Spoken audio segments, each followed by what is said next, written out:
Dr. W.B. West. He was a pioneer in Christian education, particularly in our fellowship. And it's interesting that tonight our guest speaker is teaching in the graduate program, the very first graduate program established in the Church of Christ by W.B. West at Pepperdine, and then he went to Harding and established our program, started in Searcy, and then came over here to Memphis.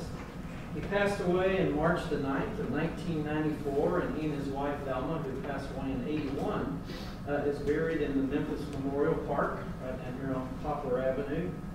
And there are a couple of things we can say about him. One is he was certainly, anybody that knew him was just a Christian gentleman. He's the kind of person that I think if bullets were flying everywhere, he could just kind of walk along and just be kind and gracious to everyone as others would probably be taking cover. Dr. Lewis, who was a colleague of W.B. and one of the first, I guess at one time one of the only faculty, it seems like he did so much teaching, but he had this to say about W.B. He saw the need for advanced training for Christian workers. He was much opposed to promoting professionalism in the pulpit, but he had a gift of persuading younger men that they could serve the Lord better with better training. He was not belligerent, either with those who were critical because they did not understand what he was trying to do, or with those who mistreated or mistrusted the entire undertaking. Starting at a time when few Bible teachers in the colleges had a doctor's degree in Bible and religious studies, he and his associates in one generation trained teachers, many of whom acquired doctor's degrees for all the colleges, speaking of Christian colleges, men for the pulpits of the churches, and missionaries for service around the world. His years saw enthusiasm for training catch on with most of the senior colleges beginning at least master's programs. He did not live to see the realization of his dream of offering a PhD degree, but it was still to come, at least in the Doctor of Ministry program that we have here in our program. There are a number of things I remember about W.B. Our own family had an interesting connection because my mother went to college at Pepperdine, and she was one of those student workers that worked for W.B. and was at a time, and maybe a couple of ladies in here appreciate that, she was the only woman in the Greek class, so she had that relationship with him. So when I came along and reconnected, he called me about 3 times when I was a senior at Harding trying to recruit me to come here to school. And at that time, I thought I had everything I needed to know and was ready to go back to the Middle East. And he finally used my mother as a trump card, you know, that, well, you know, your mother was such a good student, and I'm sure you will do well, and, you know, on and on it goes. And we did find it a very pleasant experience to come here, and I think it was just his gentle spirit that has much to do with recruiting me to come here. And I guess it would have been interesting if he said, if you come here, you may be dean of this school one of these days, but that would have for sure scared me to death. One other thing, just in relationship to the speaker tonight, we're part of a chain reaction. You may recall that back in 1986, Dr. Hayslip, who was the dean here at the time, decided to go to Lipscomb to become president. And Phil Slate, and our deans are all in the back wall, Phil Slate became the next dean, and because he was teaching missions and became the dean, I was asked to come here and teach missions, and did. And that created this sort of chain reaction. They could not find anyone to take my place at Pepperdine in missions at the time. So Rick Mars went there from Austin. And then I forget who it was that went to Austin, but there was like 6 musical chairs or a chain reaction. And it took a number of years for them to find someone to teach missions, and they did finally find Dan Rodriguez. And so he can thank me for coming here. I'll let Andrew give a more formal invitation or introduction to Dan. Thank you, Dr. Hufford, and thank you to all of you for being here tonight for the annual W.B. West lectures. The W.B. West lectures were started years ago by the HST Student Association with the goal to promote scholarship within the Harding community here on campus. And the idea was to invite a recently published scholar, ideally from within our fellowship, who's also a dynamic speaker, to come and share his research with us that he has done. And given that our theme this year is the Lord of all nations, it really was a no-brainer in terms of the choice by the lectureship committee to bring in Dr. Daniel Rodriguez. Dr. Dan is a professor of religion and Hispanic studies at Pepperdine University, where he's taught since 1994. He teaches classes in missions and world religions, and also does a lot with religion and culture, specifically as it relates to Hispanic ministry. He received his bachelor's and master's degrees in religion from Pepperdine, and he also has a PhD in intercultural studies from Fuller Theological Seminary. He serves on the board of directors for the National Hispanic Christian Leadership Conference, and is also on the board for the Global Missions Conference. He also does a lot of consulting with churches all across the United States, specifically in regards to Hispanic ministry. From 1985 to 1994, he served as a missionary to Puebla, Mexico, and he currently serves in the Hollywood Church of Christ as a leader. And it was in his time during Puebla that he met Marisol and had the privilege of baptizing her. I believe that's correct. Is that right, Marisol? You met her family. She was too small. Oh, okay. We didn't do anything baptism yet. Gotcha. But he has a connection with Marisol. We're glad for the work he has done there. He just celebrated his 35th wedding anniversary with his wife Jeanette, who's here tonight. If you would raise your hand, Jeanette, so everyone can see you. He has 5 children, and he has 1 grandkid and 2 on the way. And not only has he done work within the Hispanic community, but his the children have also worked in China. He has 3 kids that have worked in China, and one of his sons currently serves as the pulpit minister for the Hollywood Church. His book, A Future for the Latino Church, Models for Multilingual, Multi-Generational Hispanic Congregations, was published in 2011 by InterVarsity Press. And it is an excellent book, just if you're interested in multicultural, multi-generational ministry. It's not just principles for working with the Hispanic community, but just for all cultures and all times. We are so glad to have him here with us tonight. Just give you a breakdown of what's going to happen tonight. We have the schedule. I hope everyone got a copy. If not, we'll get a copy later. But we're going to have a lecture for about 40 minutes, and at 7:50 we'll have an intermission, and we have coffee and water that are provided.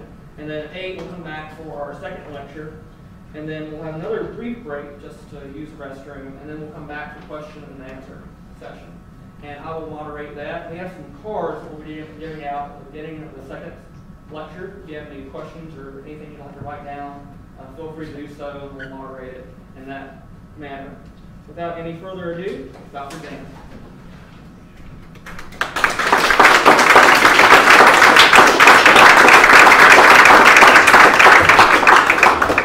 Buenas noches. Thank you very much, Andrew. Dr. Hufford, also thank you very much for this invitation. I think it was actually you and Andrew, if I'm not mistaken, last December or last November when we were in San Francisco for the SBL. I think that was where we first had this conversation thinking about possibly coming and delivering these lectures. And I'm very honored to be a part of a long line of colleagues and friends who have stood here to deliver these lectures. I think most recently the colleague of mine at Pepperdine who was most recent here was Ron Highfield, who's also a graduate of this institution. And I've actually got 2 colleagues at Pepperdine. I'm thankful for each of them and for some really good friends of mine on the West Coast, Bob Perez, Daniel Jollis, among others, who are graduates of this fine institution. And so it's a pleasure for me to be here and to express my gratitude to the memory of Dr. W.B. West, as he's known as the father of graduate education in Churches of Christ, and I'm, I guess, in many ways a product of that. It's great to be here. I have a lot to share, and I'm going to try to just allow the Spirit to guide me a little bit, because we may just need to move forward in some things. But I want to stop just for a moment and just ask, how many of you remember the Olympics that just passed last month? I enjoyed them. Sometimes I enjoyed them a little bit more than others. I don't know about you, but in California, the news, I listen to a lot of talk shows on the radio, and I listen to the news a lot when I'm driving around, trying to avoid traffic jams. I'm listening to the news. And I remember during the Olympics, a number of the stations that I listened to, the sports announcers, the people who would announce the sports would say, okay, here's the Olympic update. If you don't want to know what's happening, turn your radio down because it's going to be on tonight. But we got to tell you now.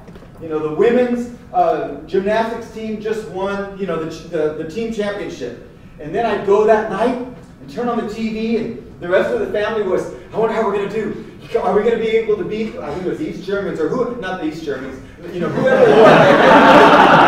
That was another Olympics. That didn't go so well. But I remember that. And then I remember, you know, hearing, you know, if you don't want to know what happens, turn down your radio. And it's like, do I really want to turn it up? No, turn it up. You know, Gabby Douglas won the, you know, all around. Oh, great. And that night, watching, it's like, I still got a little anxious, you know, but I was peaceful at the same time because I knew how the story was going to end. It was great. And what I think is important for us to do is to recognize that the announcer on the radio, on the global radio, has already announced how this whole thing plays out. I have lots of students who wonder, what in the world is God up to? And there are lots of ways to answer that. One of the ways to answer that is, of course, this passage from the book of Revelation, where we're told how the story ends. And so in chapter 7, you've got this throne scene. It's not the first or the last throne scene, but you have this throne scene. And one of the things that's interesting about this passage is, I think, it provides us with a preview of coming attractions. I think it can motivate us. I think it can inspire us. And I think it also can give us a sense of peace that when it's all said and done, our team wins. So John tells us that he looked and he saw that there was this great multitude that no one could count, from every nation, from all tribes and peoples and languages, standing before the throne and before the Lamb, robed in white, with palm branches in their hands, and they cried out to the Lord, saying, salvation belongs to our God, who is seated on the throne, and to the Lamb. There's a book that I could recommend. I'll recommend several tonight. One by an author by the name of David Anderson. He wrote a book called Multicultural Ministry, Finding Your Church's Unique Rhythm. He's also the pastor of the Bridgeway Community Church in Columbia, Maryland, and president of the Bridge Leaders Network. And he asked, reflecting on this and other passages, can you imagine segregated worship in heaven? Can you imagine, as you read this passage, can you imagine segregated worship in heaven? I don't think we can. We can't imagine that over here you have the African Americans or the Africans or the Asians are over on this part of heaven and they're singing, and over here you have the Euro-Americans or Europeans or the North Atlantic, people from the North Atlantic. Over here you have the Latin Americans, and over here you've got we can't even imagine that. John wants us to understand that at the end of time, all these nations that are still distinguishable are surrounding the throne. There's something incredibly powerful that's bringing them all together. And they're singing this incredible song. And yet I wonder if it wouldn't be accurate to say that what we're experiencing today is in fact a segregated choir. And so we've got sopranos on one side of town, they're worshiping. We've got altos on another side of town, maybe right across the street. We've got the tenors and the basses, all of them in different churches. And they're hearing only one of the pieces of four-part harmony. Seldom do they ever get to hear the others, and maybe never get to hear them together. And if we think about that image, I think we might be very close to the reality of what happens in this country, especially on Sunday mornings, where more than 90% of all churches today could be described as segregated churches, where the overwhelming majority are one group or another. And certainly that's probably the case in Memphis still, certainly is the case in Los Angeles. So, starting with that, I want to mention a couple of assumptions that I'm operating from this evening. Number one, that the future in America is mestizo. By that I mean the future, the world that our grandparents enjoyed, where most people stayed in one place and you knew when you were in this part of town, those were those people, and these people are over here, and most of the time you never had to rub shoulders with people who were different than you. Those days are over. I agree with Father Virgil Elizondo from San Antonio, who writes in his book, he insists that urban America, by that he means cities of over 100,000 or more. Urban America in the 21st century is going to be characterized by growing numbers of multiracial and multi-ethnic people, multi-ethnic and multiracial families, multi-ethnic, multiracial communities and institutions, including churches. And in the future, which is now for many of us, we need to recognize that for many in our society, especially the younger generation, homogeneous churches, especially those that are located in multi-ethnic and multiracial neighborhoods, are going to appear out of touch at best and even racist at worst. I think we have to recognize that. In their landmark study, Divided by Faith, Evangelical Religion and the Problem of Race in America, sociologists of religion Emerson and Smith insist that in spite of that, we need to recognize that the church is something special. It's something unique. It's something powerful. While we can certainly look at the church and its history in America and point to it and say it was in fact a culprit, it was in fact guilty. Some have even insisted that Christianity is a white man's religion. Ousby and Keener wrote a whole book against that idea, arguing that the church has done amazing things on behalf of racial reconciliation. Abolition and the civil rights movement are just two of the most recent that we can point to. But what we have to recognize is that the church, and that's why I'm here today, that's why I teach in a place like Pepperdine, why you're here at a place like Harding School of Theology, we're convinced, I hope, that Christianity has incredible potential for overcoming the racial problems we have in our society today, because it assumes racial reconciliation. And it provides Christians and those who embrace its message with the moral force and the tools that we need to make our society better, to lead it towards that place we know we're ultimately going to be, described by John in the book of Revelation. Well, to move forward just a little bit further, I think we need to identify some language so that we can use it later on in Q&A and maybe tomorrow with the students that I'll be gathering with. What do we mean by multiracial, multi-ethnic, multicultural? If you look at books on this topic, some of them use multiracial, some use multicultural, some use multi-ethnic. What are we talking about? When we talk about ethnicity, we're generally referring to cultural distinctions that are usually within the category of race, So, for instance, we might talk about Germans and Irish. We're not going to refer to Germans and Irish as two different races. We're going to refer to them as two different ethnicities that are both considered white. Or we might talk about Japanese and Chinese. We're not talking about separate races there. We're talking about cultures that share what we, at least in the West, consider Asian as a race. When we talk about race, on the other hand, we're usually describing physical characteristics, at least perceived differences between people, like blacks and whites, or Asians and Native Americans. And in our society, I think most of us know, especially here in the South, that racial differences carry a lot more significance than ethnic differences. In their book, Just Don't Marry One, Interracial Dating, Marriages, and Parenting, George and Sherilyn Yancey observed the truth that racial distinctions, especially in this country, are based more upon social perceptions than on actual physical differences.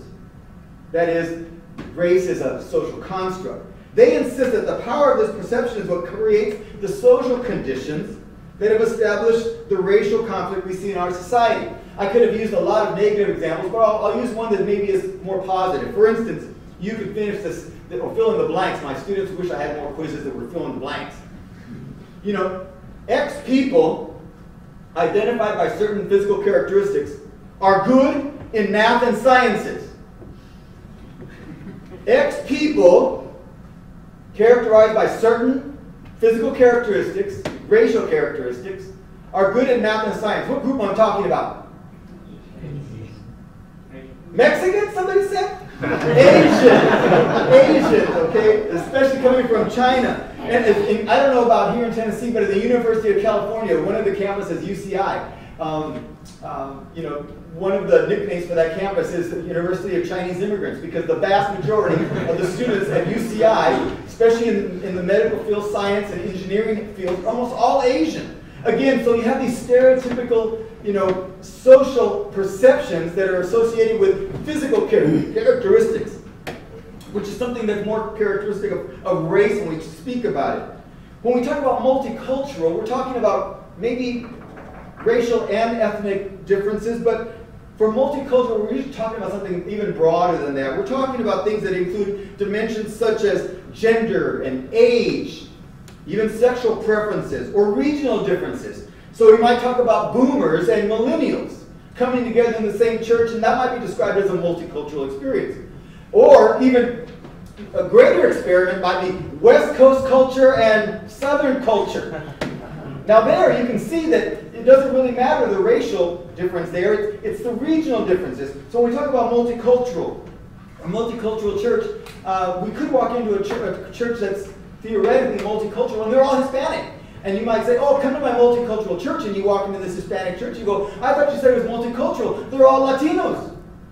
You say, well, yeah, they're all Latinos, but they're not all of the same culture. We've got Puerto Ricans over here, Mexicans, and Cubans, and Dominicans. Do you see what I'm talking about? But in this evening's discussion, I really want to talk about multiracial churches. I think it's more to the point, especially here in Memphis. What are we talking about? What exactly is a multiracial church? George Yancey, Mark Chavez, Joanne Martin, Thomas Pettigrew, and other religious sociologists of religion have defined it in this way. A multiracial church, how do you know if your church is multiracial? Is one in which no one racial group makes up more than 80% of the attendees of at least one of its major weekly services. Now, it wouldn't be multiracial if you have 20% of your members meeting in the fellowship hall in a Spanish service. And combining the two services that are meeting maybe simultaneously does not make you a multiracial church. But if they're together and at least one major gathering a week, and you have at least 20% that are not part of the dominant group, you're probably talking about a multiracial church.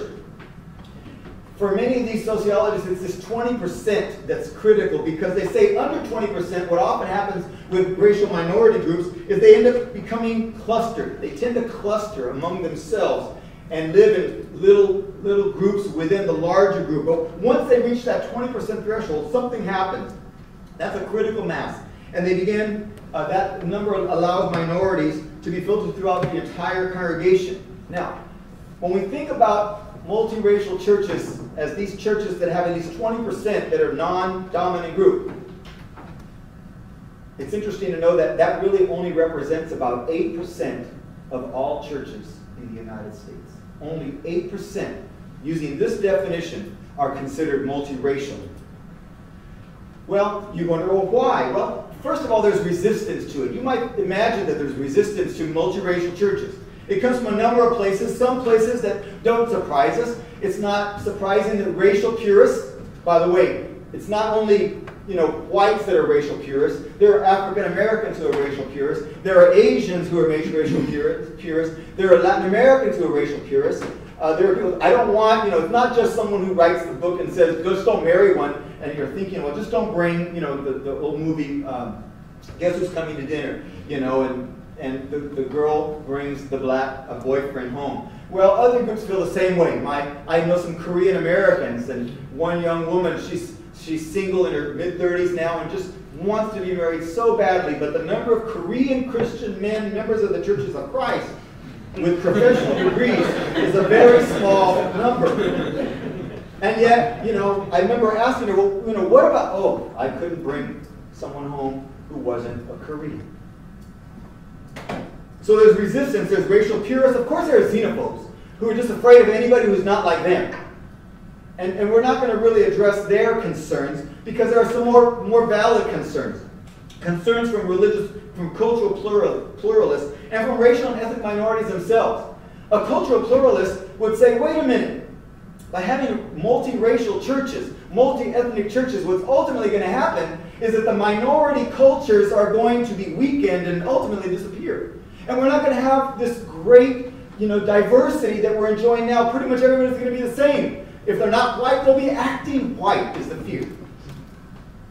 But it's not just cultural pluralists who feel this way. Many racial and ethnic minorities feel the same way.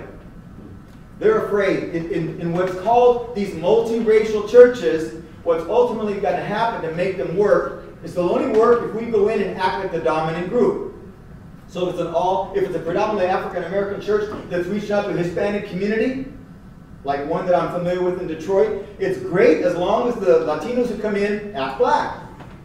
Or ultimately, that's the goal. For us to all get along and be multiracial, we're going to have to homogenize, which means act like the dominant group. So again, the fear of losing their cultural characteristics, their fear of being assimilated, causes many, even among racial minorities and ethnic groups, to resist what we're talking about tonight.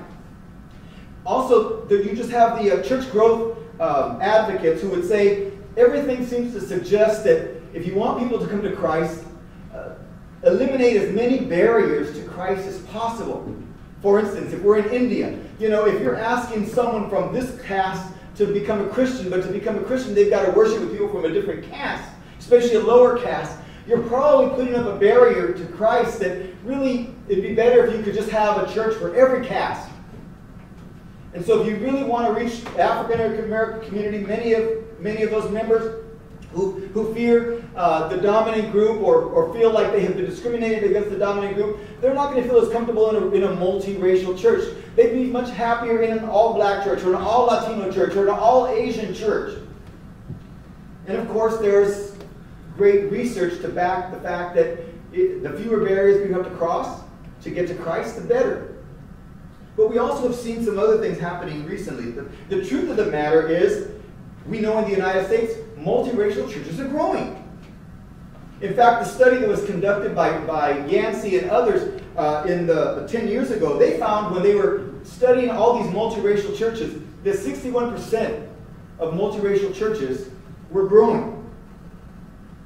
Another study by the Hartford Seminary Religion Research and Leadership Network, they found in 2005, just looking at megachurches, they were looking at megachurches, and what they found out was a significant number of megachurches, 56% of all megachurches, pointed when they were asking them, why is your church growing? One of the responses was, because we were intentionally multi-ethnic, we were intentionally multi-racial, and in large urban areas, that just makes sense. Another reason that I think we need to address the need for multiracial churches is that our young men and women growing up in our churches, they're much more sensitive to this. They're looking for multiracial opportunities, multi-ethnic opportunities. They're looking for multi and racial ethnic schools and workplaces, friends, and churches. It just makes sense. So that just raises the question, what are some of the advantages? Well, one advantage, as I mentioned, is just where the world is going. The future is mestizo. This, family, I'm pointing out, this is just one of those random families I found in Southern California that lives at Pepperdine University. Here's the future. I mean, the future. So you have this Mexican kid from Los Angeles marries this white girl from Iowa, and they, bring this great mix together, café con leche, and now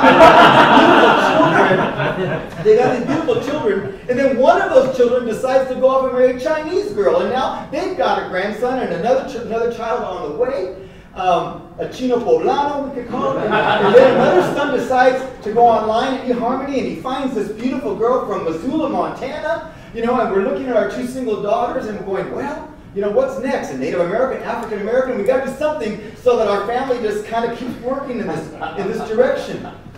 So clearly you understand some of the motivation where I'm coming from. I mean, I'm living the future. This is where it is. And a church that's all white, or all Asian, or all Hispanic, just isn't going to attract our family because it doesn't mirror our experience. So some of the advantages that we need to quickly just mention, just evangelistic. Given the fact that more and more of our communities, especially in urban America, are multiracial and multi-ethnic, Just seems like that's the kind of church we need to be thinking about planting and nurturing. We have to recognize that also multiracial, multi-ethnic churches are going to help us lead the way. I don't think we can expect Romney or Obama or anybody else in the White House to really lead us towards racial reconciliation. That is something that can only happen through the work of Christ, through his body, the church. It requires supernatural, miraculous intervention. That's where we come in. We can lead the way as God's missionary people in the efforts towards racial reconciliation. But more importantly, I think racially diverse churches, ethnically diverse churches, help us to partner with God in his mission. Help us to express our commitment to Christ, and our witness to Christ is affirmed over and over again. Just some examples then. As we think about the biblical rationale for these kinds of churches, I wish I had more time, but just think about the rationale that we could look at.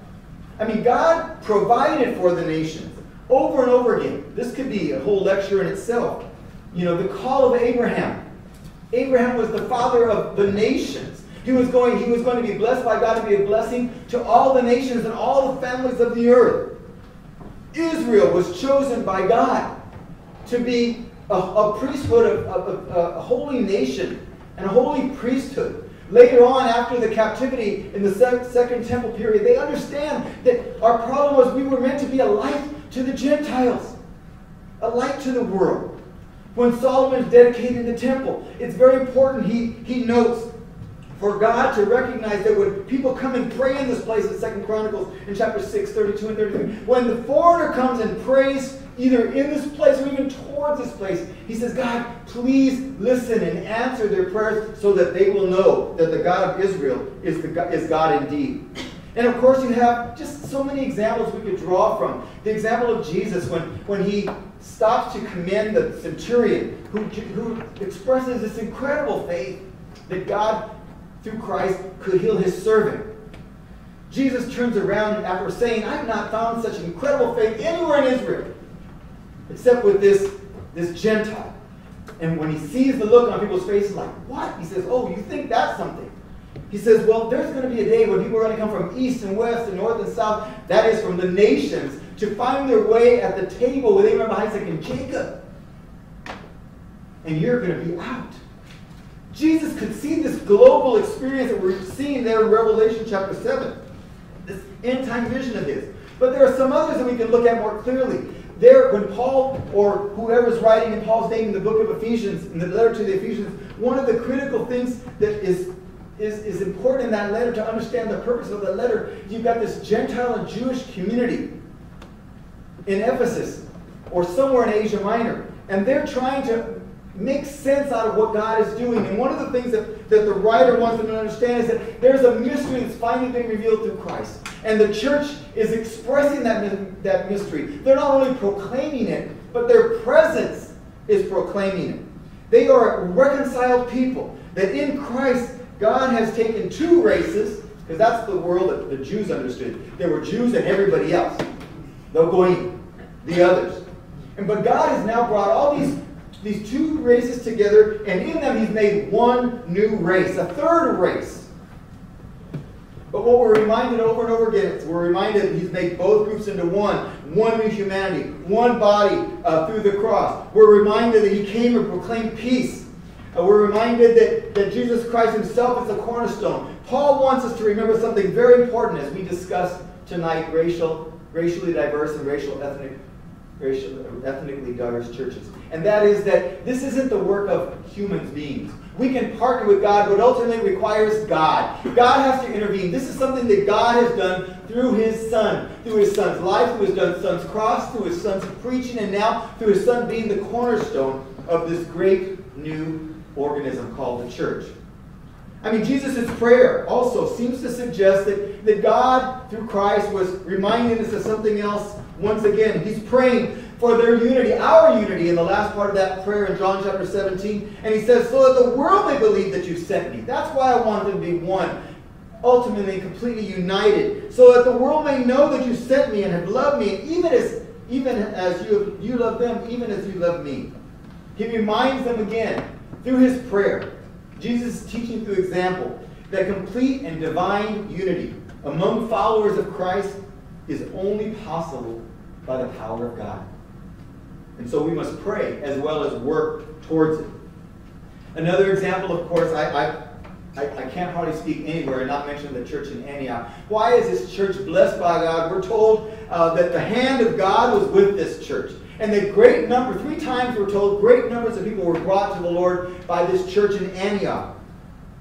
And one of the reasons I think this church was blessed by God and later chosen by God to be the first missionary sending church was because this is the church planted by men and women who captured God's global vision. You might remember at the end of verse 18, in that same chapter 11, the apostles and the elders of Jerusalem finally have that aha moment. And they go, oh, you mean God intended for all the peoples of the world to be saved through Jesus Christ, even Gentiles.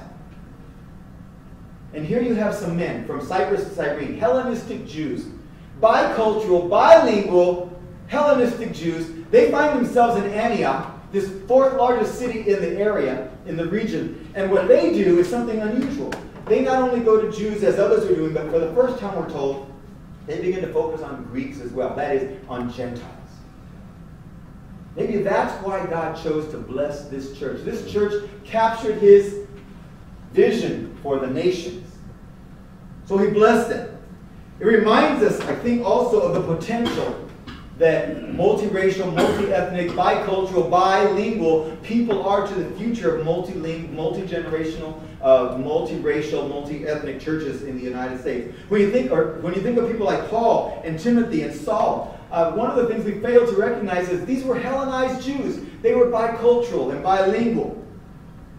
And God raised them up for a very specific reason. Well, we need to ask ourselves another question, that when we think about multiracial churches, are there models out there for us to look at? Are there models for us to follow? And I think we're grateful that there are. One of the books that I could heartily recommend is this book by George Yancey, One Body, One Spirit. He identifies there at least 4 types of multiracial churches. And I think the first and most important is the one that he calls the leadership multiracial church. The leadership multiracial church is a church where the leaders, or the leader, in many cases it's a senior pastor, gets a vision, gets a calling from God to create and nurture a multiracial congregation. I think of Mike and Donna Neville. Back in 1974, they moved to Southern California to work with a small, struggling little white Pentecostal church in the central part of Los Angeles. At that time, that neighborhood had completely changed, and what was once a white, blue-collar neighborhood had now become a working class, struggling Hispanic community. But here was this one remaining white Pentecostal church. And when Mike and Donald Neville showed up, the members said, what can we do? We think we should sell our building and move further east, because this is a dangerous neighborhood filled with all kinds of drug dealers and prostitutes and Mexicans.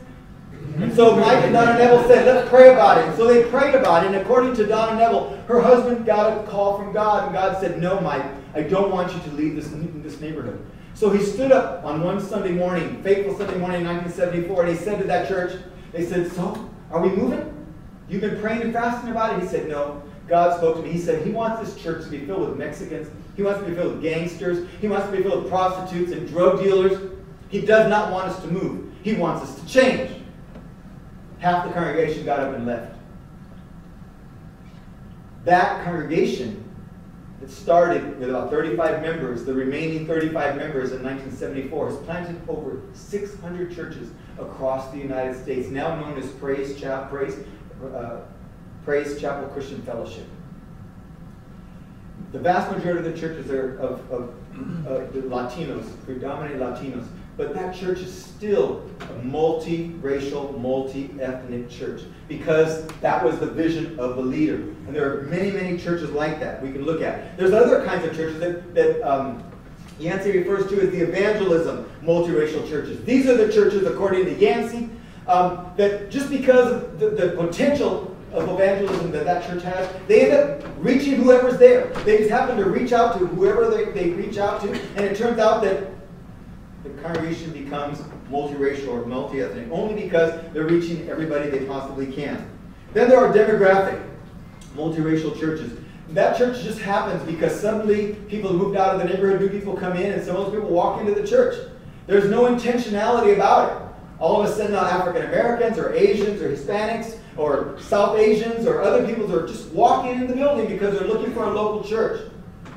And the church suddenly becomes multiracial. And then there are churches that he calls social network churches. Churches that because of the networks that the members of the church have, they start reaching cross-ethnic groups, cross-racial groups. They start bringing those people in. There's a church like that in Southern California. Has grown from one small little 125-member Hispanic church to a congregation of over 2,000 members. Primarily because they started encouraging the young people to go to school, to stay in school, then go to college. And when these people stayed in school and then went off to college, they started meeting non-Hispanics and started marrying them and started developing friendships with them, bringing them to the church. Their church now is a multiracial, multi-ethnic church as a result of the social networks that the members have developed. Well, those are just some of the visions that I think we're supposed to capture as God's people. Where do we go from here? Well, we're going to take a break in just a moment. But I think we need to recognize something before we get started, as we get ready to come back after the break, and that is that multiracial churches are rare. They still only represent about 8% of all churches in the United States. They're, as we're going to see after the break, they're extremely hard to sustain. It's much easier to start a multiracial, multi-ethnic church than it is to keep it together and to help it to grow and nurture. Nonetheless, you're going to see, I hope, that they're well worth the effort. They're worth the trouble. And so after we come back, we're going to answer the question, why are multiracial churches so rare? Why are they so hard to sustain? And yet, why are they worth the trouble? So that's what we're going to come back and address after the break. So we'll stop now, and we've got about a 10-minute break. Is that right? Until 8 o'clock, you actually stopped short. I stopped a little early. Well, I was worried about time. So maybe we should take our break now so I can take a little bit more time. Sure. A second. It's currently 7:45 right now. It's a quick 10-minute